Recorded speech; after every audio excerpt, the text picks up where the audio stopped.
There are roughly 334 million companies in the world. The marketplace is getting more and more competitive as time goes on, and it's getting way harder to be able to stand out. We're going to talk about the importance of branding and how it can affect your business.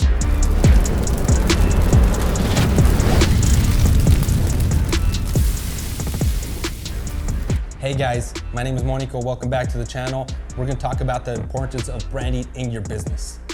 You may be asking yourself, what is a brand? Is it a logo? Is it a tagline? A lot of people just think of it as a logo. They just want to get something to make it look cool, but it has no meaning behind it. But in reality, it's much more than that. The actual definition of it is how a company differentiates itself from its peer brands. A brand can be thought of as the personality of the company, communicated through identifying mark, logo, name, tagline, voice, and tone. Pretty much, what do people know you for, and what do they think of when they see that logo, your name, or anything? If you're watching this video, some of the questions you may be asking yourself is like, do I even have a brand? They think just because they have a business and a business name, they already have a brand, just because they created the logo. And it doesn't really work like that. So the thing that a lot of people don't think of, you are your brand. What you wear, how you talk, how you carry yourself, all these things have to do with your brand. What other people think of you, the expectations they have of you, non-negotiables that you have in your business. What values do you have inside your business? Are you the business that's known for never coming through? Are you the business that's known for coming through? The one that's always showing up late to stuff? The one that's showing up early, on time, prepared? That all has to do with your brand. And a big one a lot of people don't think of is, what is your company's mission? What are you guys set out to do? Are you just out there to make some money, make a quick buck, and that's it? Or are you actually out there to give some people some value so they can be able to grow their business or whatever it is that you have going on? Brands have always existed back from the 1900s. You know, it's just that we never thought about it like that. Now we got a lot of social media platforms that just make us think just because we got a big following and because we get a lot of likes and stuff that we got a brand and we're influencers.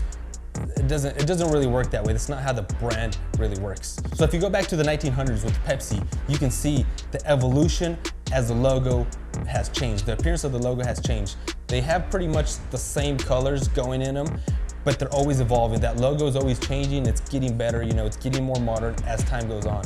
So that's a good example that your brand is not just your logo, because you change your logo and it's still Pepsi. It's still that. And a huge one for branding is you can tell when people start using it as a verb. Yes, they start using your name as a verb. They don't say, hey, search that on the internet. They say, hey, give it a Google.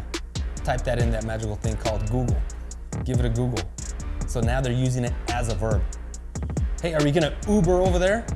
They start using it as a verb. The word Uber starts getting used as a verb. Also, where your name is attached to how the logo looks is that they just have that little swish on there, you know, for Nike. You just start seeing that and now you think of Nike right away. Or you see their tagline, just do it, and you already know Nike, because they have perfect branding to go into the back end of that. When you're trying to start a brand or rebrand your business, people are gonna think you're crazy at first. They're not gonna like that whole new look that you're giving it.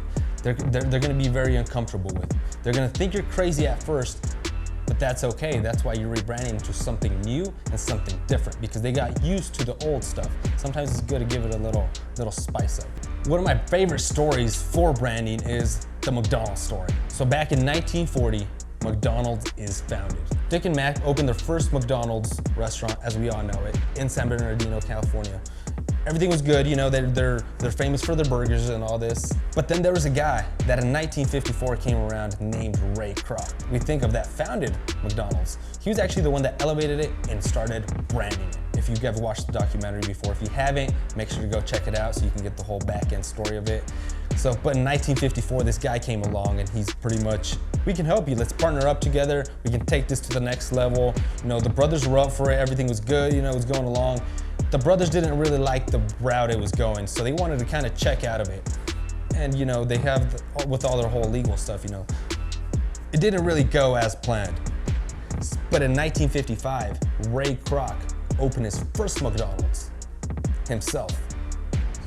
So all these McDonald's that we know now, pretty much were the beginning of Ray Kroc. The difference between Ray Kroc and the brothers was that they just had a business. They did burgers and it was good. They were known just kind of for their burgers. But what Ray Kroc did, he introduced the branding. He had a statement with it to go along with it. The golden arches, as we all know, we can see the sign going down the highway from far away. So he turned it into the brand.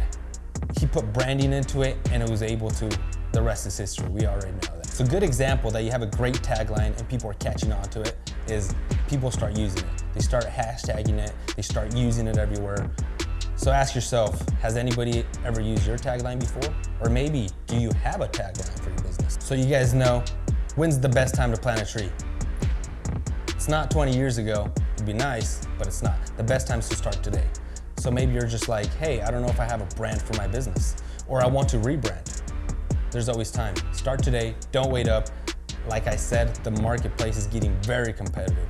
Very competitive. You need to be able to stand out from you and the others, and to be able to get your message out there and have people have an understanding of what you want them to get, not what they're just getting. So none of us, when we start a business, we don't go into this, let's hope I fail.